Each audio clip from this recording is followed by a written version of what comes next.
Hello मेरे प्यारे बच्चों, कैसे हैं आप? आई होप कि आप अच्छे होंगे।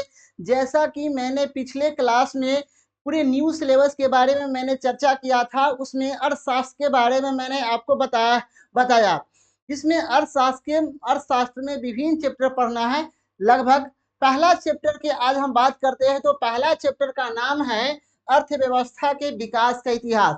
यह अर्थशास्त्र के पहला चैप्टर है और आज हम इसी टॉपिक को लेकर आए हैं, मतलब अर्थशास्त्र के पहला चैप्टर लेकर आए हैं। अर्थव्यवस्था के विकास का इतिहास के बारे में आज हम विश्लेषण करेंगे और संक्षिप्त में जानेंगे कि भारत की अर्थव्यवस्था के विकास का क्या स्वरूप है।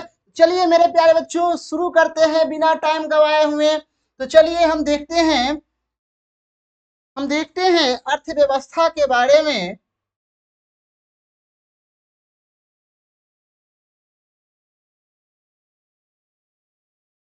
अर्थव्यवस्था के बारे में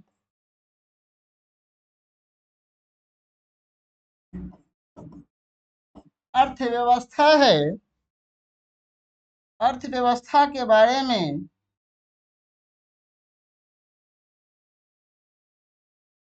अर्थव्यवस्था के बारे में अर्थव्यवस्था का पहला चैप्टर है अर्थव्यवस्था के विकास का इतिहास। मेरे प्यारे बच्चों, सबसे पहले जानेंगे कि अर्थव्यवस्था क्या होता है। अर्थव्यवस्था क्या होता है और अब अर्थव्यवस्था के इतिहास का क्या स्वरूप है भारत में, इसके बारे में हम बात करते हैं। अर्थव्यवस्था की अगर बात किया जाए, अर्थव्यवस्था की अगर भारत में बात किया जाए, तो अर्थव्यवस्था का जो हमारा रिश्ता है, बहुत बड़ा रिश्ता है, बहुत गहरा रिश्ता है। माय डियर स्टूडेंट, भारत की अर्थव्यवस्था पे अगर गौर किया जाए, तो भारत का अर्थव्यवस्था के अगर बारे में थोड़ा हम चर्चा करेंगे, तो हमें अंग्रेज का काल थोड़ा याद आएगा। जैसा कि भारत में अगर देखा जाए मेरे प्यारे बच्चों, कि जैसा कि भारत में 1498 में 1498 में 1498 में 1498 में अंग्रेज आता है, वास्को डी गामा आता है भारत में। वास्को डी गामा आता है समुद्र मार्ग के माध्यम से, और समुद्र मार्ग के माध्यम से नए भारत की पहचान देता है। कौन देता है भैया? वास्को डी गामा देता है। सन 1600 के आसपास जाएंगे तो 1600 में भारत में एक बड़े कंपनी की ऑर्गेनाइजेशन हो जाता है, जिसका नाम है east India company. East India company की अगर बात किया जाए, यही ईस्ट इंडिया कंपनी पूरे भारत के आर्थिक व्यवस्था पे कंट्रोल कर लेता है। यही ईस्ट इंडिया कंपनी पूरे भारत पर शोषण करता है और 1757 तक, 1757 में जब प्लासी का युद्ध होता है, अंग्रेज और भारतीय शासक के बीच में जब लड़ाई होती है 1757 में, तो 1757 के बाद 1757 में या 57 के बाद पूरे भारत पे ईस्ट इंडिया कंपनी मतलब अंग्रेजों का अधिकार हो जाता। या अगर देखा जाए, या आर्थिक व्यवस्था हो, या आर्थिक व्यवस्था हो, या प्रशासनिक व्यवस्था हो, प्रशासनिक व्यवस्था हो, प्रशासनिक व्यवस्था हो, या धार्मिक व्यवस्था हो, या धार्मिक व्यवस्था हो, या सामाजिक व्यवस्था हो, या सामाजिक व्यवस्था हो, या भारतीय सभ्यता हो, ये जितने भी है मेरे प्यारे बच्चों, इस सब पे अंग्रेज का नियंत्रण हो जाता है। मतलब पूरा अंग्रेज का अधिकार कर लेता है इस व्यवस्था पे। आर्थिक व्यवस्था पे शोषण करता है अंग्रेज, प्रशासनिक व्यवस्था पे शोषण करता है अंग्रेज, धार्मिक व्यवस्था पे अंग्रेज शोषण करता है, सामाजिक व्यवस्था पे शोषण करता है, और हमारे जो सिविलाइजेशन है, इंडियन सिविलाइजेशन, उसको बहुत तरीका से दोहन करता है। मेरे प्यारे बच्चों, जब 15 अगस्त 1947 को हमारा देश आजाद होता है, लगभग अगर देखा जाए तो लगभग 200 वर्षों तक हमारे देश पे अंग्रेज शोषण करता है। अब यहां पे समझिए, अंग्रेज जो शोषण करता है तो आर्थिक व्यवस्था पे ही शोषण नहीं करता है। अब यहां पे थोड़ा समझ लेते हैं। अब यहां पे समझने की बात है, जब अंग्रेज हमारे देश पर, सुन लीजिए, जब अंग्रेज हमारे देश पर 200 वर्षों तक शासन करता है। कितना वर्षों तक? 200 वर्षों तक क्या करता है? शासन करता है। और जब 200 वर्षों तक शासन करेगा मेरे प्यारे बच्चों, तो सबसे अधिक आर्थिक शोषण करेगा। आर्थिक शोषण करता। शोषण का मतलब होता है कि आप पे अत्याचार करेगा, बिना फजूल के आपको टॉर्चर करेगा, बिना फजूल के कोई काम को परेशान करेगा, उसको ही शोषण कहते हैं, आर्थिक शोषण कहते हैं। अंग्रेज के आने से पहले हमारे अर्थव्यवस्था को, हमारे देश को सोने का चिड़िया कहा जाता था। तो यहाँ पे अगर देखा जाए, हमारे देश को पहले, हमारे देश की अर्थव्यवस्था को सोने का चिड़िया कहा जाता था। मतलब यहाँ पे समझिए आप, सोने का चिड़िया कहा जाता था। सोने का चिड़िया कहा जाता था। अब यहाँ पे देखिए, 200 वर्षों तक हमारे देश पर शासन किया, शासन करता है और शोषण करता है। अब यहाँ पे समझिए, आर्थिक शोषण करता है, प्रशासनिक शोषण करता है, धार्मिक शोषण करता है, बहुत तरीकों से शोषण करता है। समझ जाइए, हमारे देश के अर्थव्यवस्था को सोने का चिड़िया कहा जाता था। जब अंग्रेज हमारे देश पर आता है, जब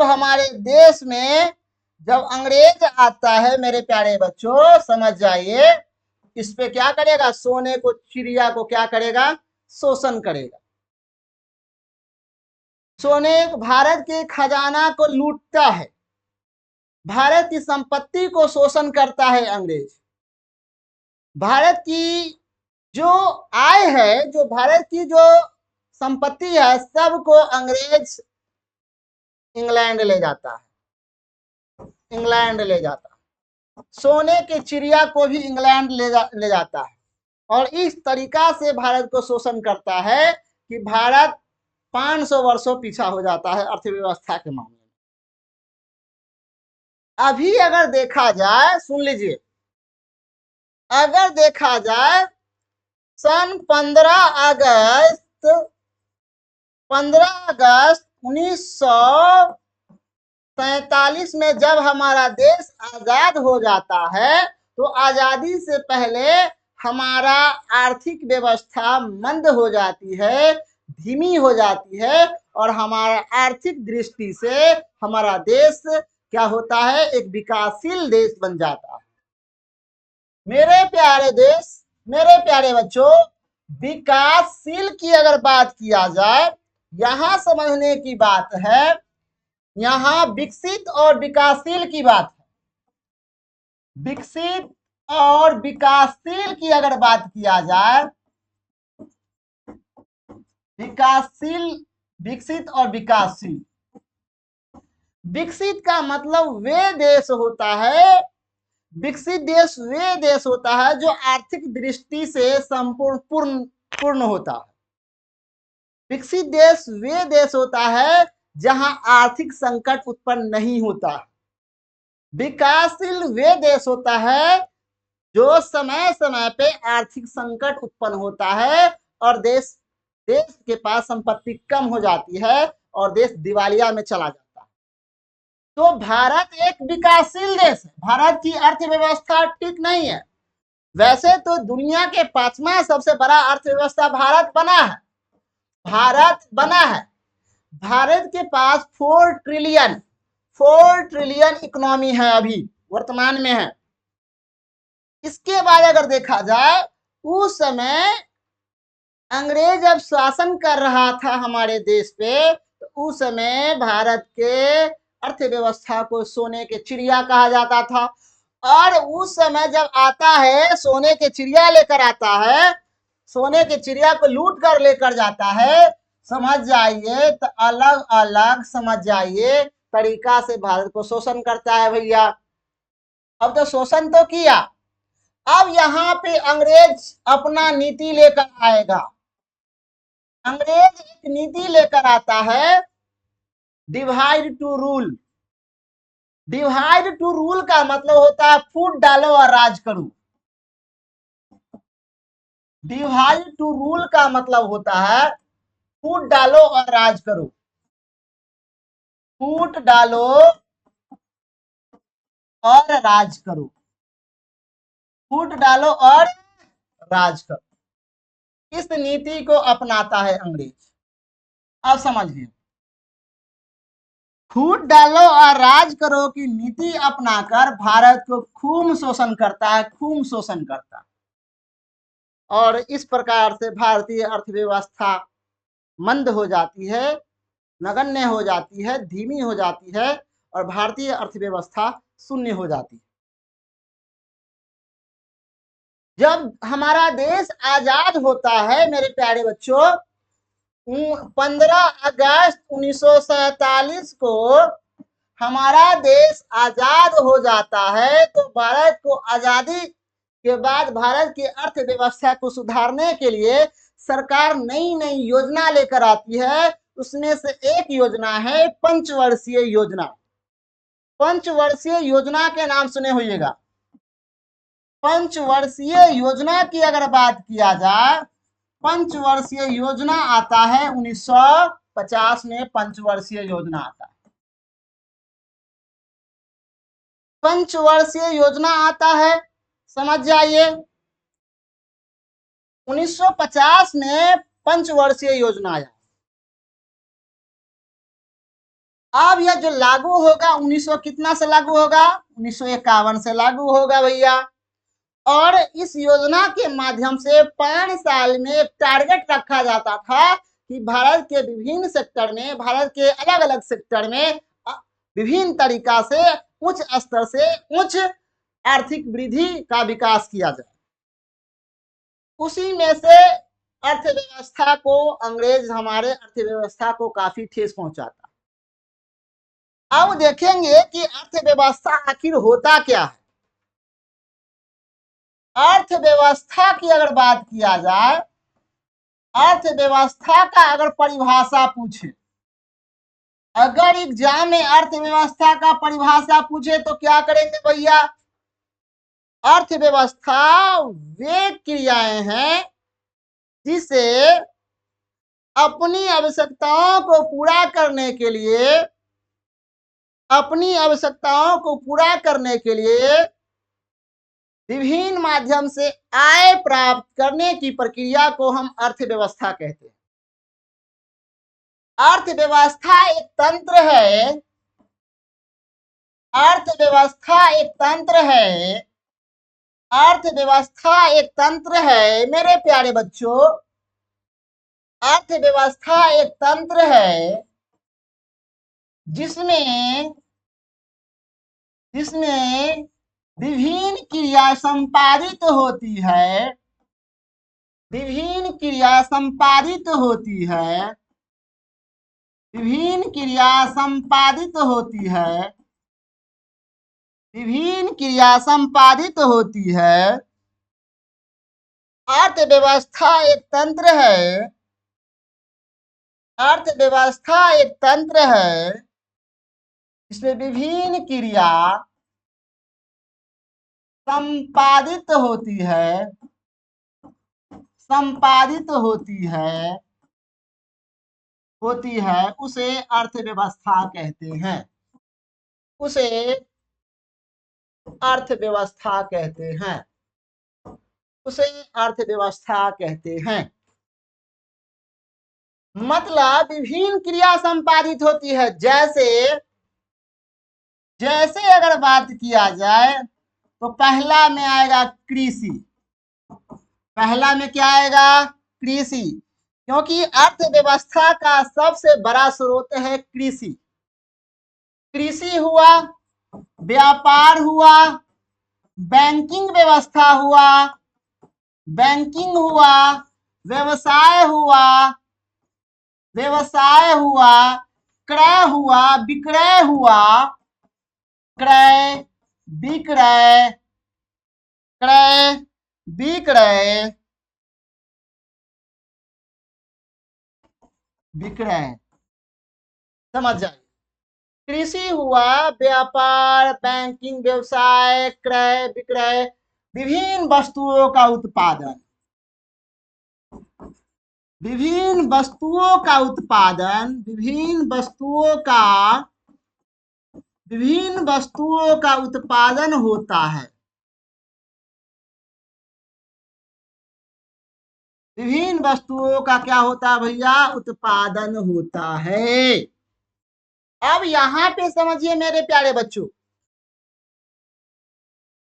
कह रहा है अर्थव्यवस्था, अर्थव्यवस्था एक तंत्र है। तंत्र मतलब जाल, बहुत सारा मिलकर, बहुत सारे मिलाकर अर्थव्यवस्था का निर्माण हुआ है, जिसमें जिसमें विभिन्न क्रिया, जिसमें विभिन्न क्रिया, विभिन्न सेक्टर, विभिन्न क्रिया संपादित होती है।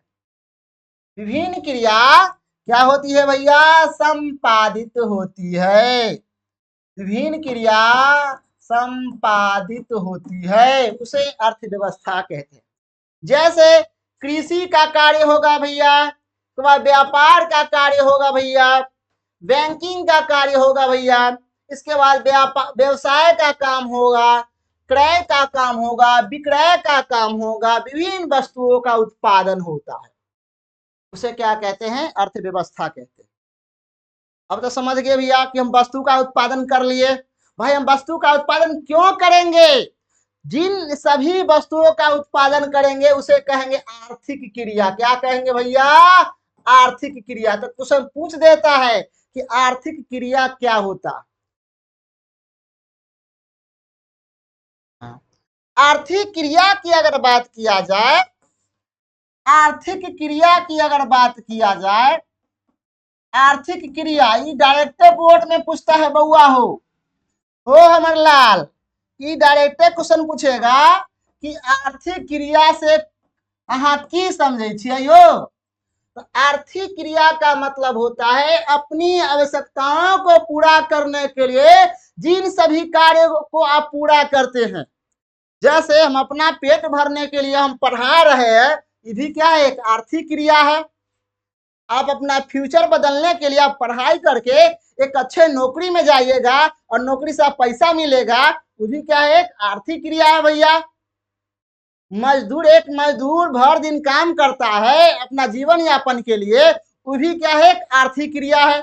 मतलब वे क्रियाएं जो अपनी आवश्यकताओं को पूरा करने के लिए जिन सभी कार्यों का संपादन होता है, उसे हम क्या कहेंगे? आर्थिक क्रिया कहेंगे। आर्थिक क्रिया के लिए क्या क्या कीजिएगा? क्या क्या कीजिएगा अपनी आवश्यकताओं को पूरा करने के लिए? सबसे पहला काम क्या कीजिएगा? खेती कीजिएगा, ताकि सब्जी उब्जी का उत्पादन कीजिएगा, ताकि आपको पैसा नहीं लगाना पड़े, मार्केट नहीं जाना पड़े। दूसरा कीजिएगा, दूसरा व्यवसाय कीजिएगा। क्या कीजिएगा? व्यवसाय कीजिएगा। तीसरा व्यापार कीजिएगा। क्या कीजिएगा? व्यापार कीजिएगा। इसके बाद क्या कीजिएगा? इंश्योरेंस भी कीजिएगा, बीमा भी कीजिएगा। बीमा भी करने से पैसा मिलता है, बीमा कीजिएगा। बैंक में पैसा जमा कीजिएगा ताकि आपका जो पैसा ब्याज बढ़े बैंक में। इसके बाद क्रय विक्रय कीजिएगा, क्रय और विक्रय कीजिएगा, क्रय विक्रय कीजिएगा, क्रय और विक्रय कीजिएगा, क्रय और विक्रय कीजिएगा। मतलब ये जितना भी काम है, ये जितना भी काम है किस लिए करते भैया? अपनी आवश्यकताओं को पूरा करने के लिए करते। मेरे प्यारे बच्चों, अब समझिए, हम कृषि करते हैं, हम खेती करते हैं, गेहूं का उत्पादन करते हैं, चावल का उत्पादन करते हैं। क्यों करते हैं? ताकि हमें मार्केट से पैसा लगाकर ना खरीदे। कृषि किए भैया, व्यवसाय किए, हम व्यापार किए, बीमा किए, बैंकिंग में बैंक में जाके पैसा को फिक्स अमाउंट कर दिए, हम इसका क्रय करेंगे, वस्तु का क्रय और विक्रय करेंगे, उसमें भी हमें मुनाफा होता है। इसके बाद बहुत सारी क्रियाएं हैं, बीमा भी कर सकते हैं, ब्याज पे भी पैसा लगाते हैं, ब्याज पे भी पैसा लगाते हैं। इसके बाद बहुत सारे क्रिया हैं जिससे आर्थिक क्रिया आपका बेहतर हो पाएगा, आर्थिक व्यवस्था आपका बेहतर हो पाएगा। उसी प्रकार अगर देखा जाए मेरे प्यारे बच्चों, तो दुनिया में अगर देखा जाए तो अर्थव्यवस्था के कार्य के आधार पे, अर्थव्यवस्था के उत्पादन के आधार पे अर्थव्यवस्था का ढांचा तैयार किया गया है। तो अर्थव्यवस्था के संरचना, अर्थव्यवस्था के स्ट्रक्चर की अगर बात किया जाए, अर्थव्यवस्था के अगर देखा जाए, अर्थव्यवस्था के ढांचा अगर देखते हैं, ढांचा या स्ट्रक्चर, संरचना की अगर बात करते हैं, तो अर्थव्यवस्था के विभिन्न उत्पादन के आधार पे अर्थव्यवस्था के संरचना को 3 भागों में बांट सकते हैं। अर्थव्यवस्था के संरचना की अगर बात करते हैं, तो अर्थव्यवस्था के संरचना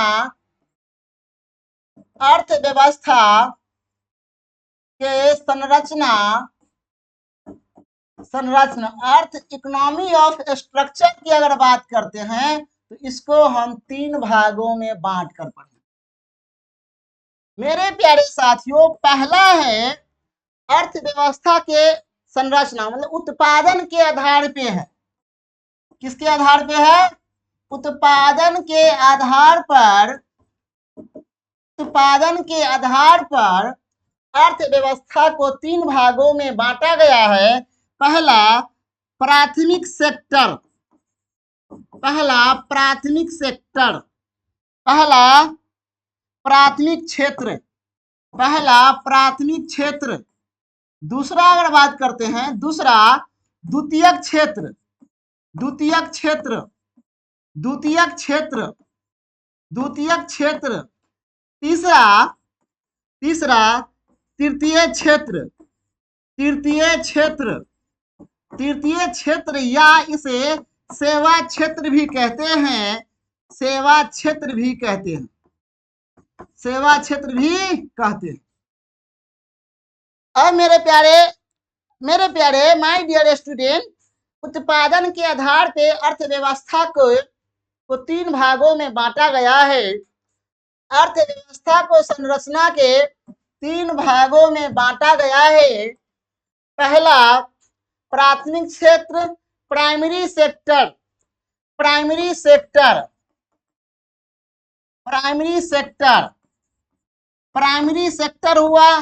दूसरा सेकेंडरी सेक्टर हुआ, सेकेंडरी सेक्टर हुआ, सेकेंडरी सेक्टर हुआ, सेकेंडरी सेक्टर। तीसरा tertiary sector,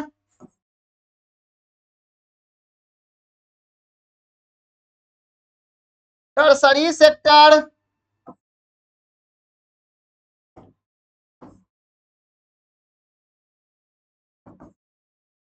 tertiary sector, tertiary sector या सर्विस सेक्टर, सर्विस सेक्टर। अब यहाँ पे समझिए, अर्थव्यवस्था के संरचना उत्पादन के आधार पे 3 भागों में बांटा गया है। पहला प्राथमिक सेक्टर, द्वितीयक सेक्टर और तृतीयक सेक्टर, या इसे सेवा क्षेत्र भी कहते हैं। प्राथमिक क्षेत्र, द्वितीयक क्षेत्र और तृतीय क्षेत्र। मतलब इसे प्राथमिक सेक्टर को प्राइमरी सेक्टर कहेंगे, द्वितीयक क्षेत्र को सेकेंडरी सेक्टर कहेंगे और तृतीय क्षेत्र या सेवा सेक्टर को टर्सरी या सर्विस सेक्टर कहते हैं। मेरे प्यारे बच्चों, अब आगे समझेंगे कि प्राइमरी सेक्टर क्या होता है। प्राइमरी सेक्टर की अगर बात किया जाए, प्राथमिक क्षेत्र की अगर बात करते हैं, प्राथमिक क्षेत्र की बात करते हैं,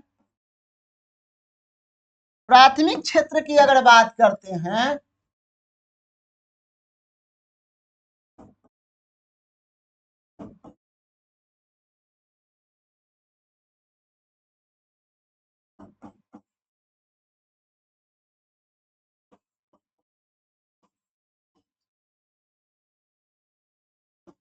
चलिए प्राइमरी सेक्टर की अगर बात करते हैं तो क्वेश्चन पूछेगा कि प्राथमिक क्षेत्र क्या होता है, प्राथमिक क्षेत्र के अंतर्गत कौन कौन सी क्रियाएं होती हैं, उसको थोड़ा समझते हैं।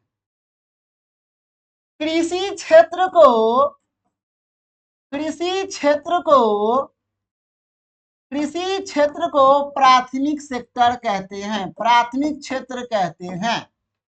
बहुत ही सिंपल डिफिनीशन है।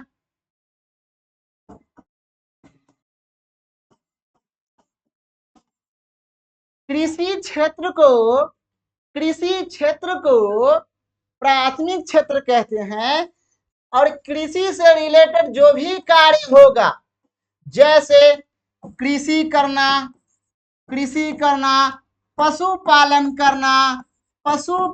करना, इसके बाद अगर देखा जाए मछली पालन करना, मछली पालन करना, इसके बाद अगर देखा जाए, इसके बाद अगर देखा जाए तो वन सेक्टर आएगा। इसका जंगल से संबंधित, समझिए आए, जंगल से संबंधित जो भी कार्य होता है, जंगल से संबंधित जो भी कार्य होता है, वे सब प्राथमिक सेक्टर के अंतर्गत आता है। मतलब इस वन के अंतर्गत, समझिए आप, इस वन के अंतर्गत वन से संबंधित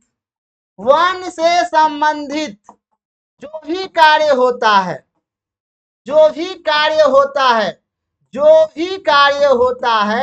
वह प्राथमिक क्षेत्र के अंतर्गत आता है। पशुपालन से संबंधित जो भी कार्य होगा वह प्राथमिक क्षेत्र में आएगा।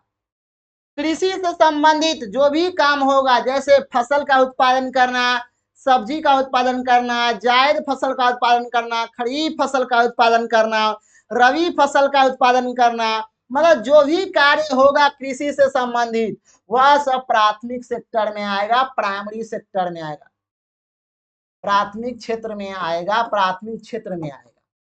अब समझिए माय डियर स्टूडेंट, मतलब क्वेश्चन पूछेगा प्राथमिक क्षेत्र क्या है, तो एक डायरेक्ट एक के शब्द में कहिएगा, कृषि क्षेत्र को प्राइमरी सेक्टर कहते, कृषि क्षेत्र को प्राथमिक क्षेत्र कहते।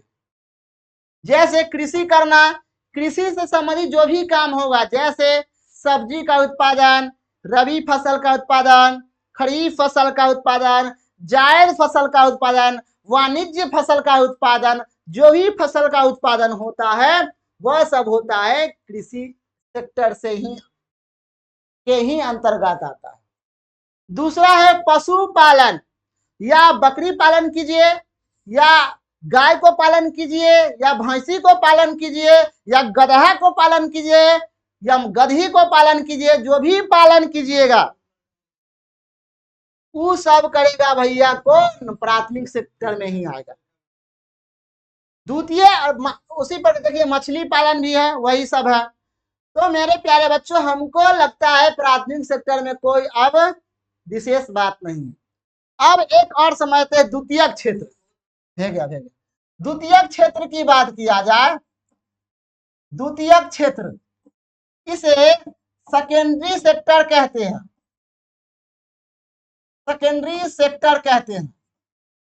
द्वितीयक क्षेत्र वे क्षेत्र होते हैं जो हम किसी वस्तु का निर्माण करते हैं, इसमें वस्तु का निर्माण करेंगे। क्या करेंगे भैया? वस्तु का निर्माण करेंगे।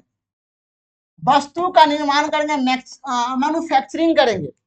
वस्तु का निर्माण करेंगे, वस्तु का निर्माण करेंगे, वस्तु का निर्माण होगा।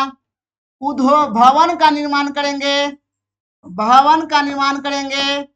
जो भी हम अपने मानव द्वारा जो भी वस्तु का निर्माण होगा, भवन निर्माण होगा, वस्तु का निर्माण, भवन निर्माण होगा। मानव द्वारा जो भी कार्य किया जाएगा, मानव द्वारा जो भी कार्य का निर्माण होगा, जो भी कार्य मानव द्वारा जो भी कार्य का निर्माण होगा, वो सब आएगा द्वितीयक क्षेत्र में। किसमें आएगा? द्वितीयक। निर्माण हुआ, विनिर्माण हुआ, निर्माण आया, विनिर्माण आया, विनिर्माण आया, विनिर्माण आया। जो निर्माण हो चुका है फिर उसको निर्माण कीजिएगा, तो ये सब सेकेंडरी सेक्टर में ही आएगा मेरे प्यारे बच्चों। द्वितीयक क्षेत्र मतलब वे क्षेत्र होता है जो किसी वस्तु को हम निर्माण करते हैं, नव निर्माण करते हैं, नव निर्माण करते हैं, विनिर्माण करते हैं, वस्तु का मैन्युफैक्चरिंग करते हैं, वस्तु का उत्पादन करते हैं। वस्तु का क्या करेंगे? उत्पादन करेंगे। समझ जाए, ये सब किसमें होगा? द्वितीयक क्षेत्र में। एक और होता है तृतीयक क्षेत्र। तृतीय क्षेत्र की अगर बात किया जाए, तृतीय क्षेत्र की अगर बात करते हैं तो तृतीय क्षेत्र मतलब सर्विस सेक्टर।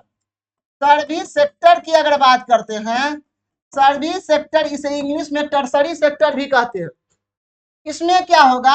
आप किसी को सेवा कीजिएगा, मतलब सेवा कीजिएगा, सेवा कीजिएगा, सेवा कीजिएगा, सेवा कीजिएगा, इसमें सेवा कीजिए,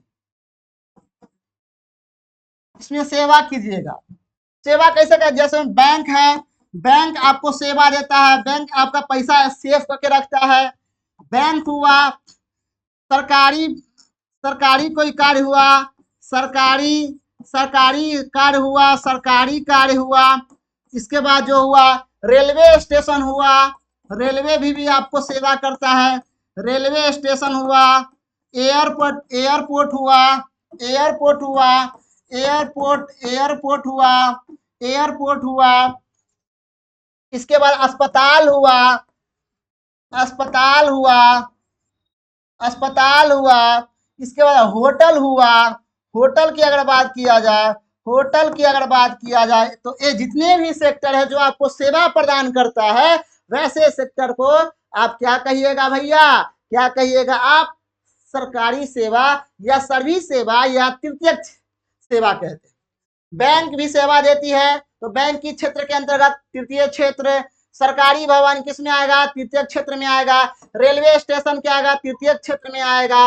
एयरपोर्ट किस में आएगा? तृतीय क्षेत्र में आएगा। और होटल भी आपको सेवा देता है, अस्पताल भी आपको सेवा देता है।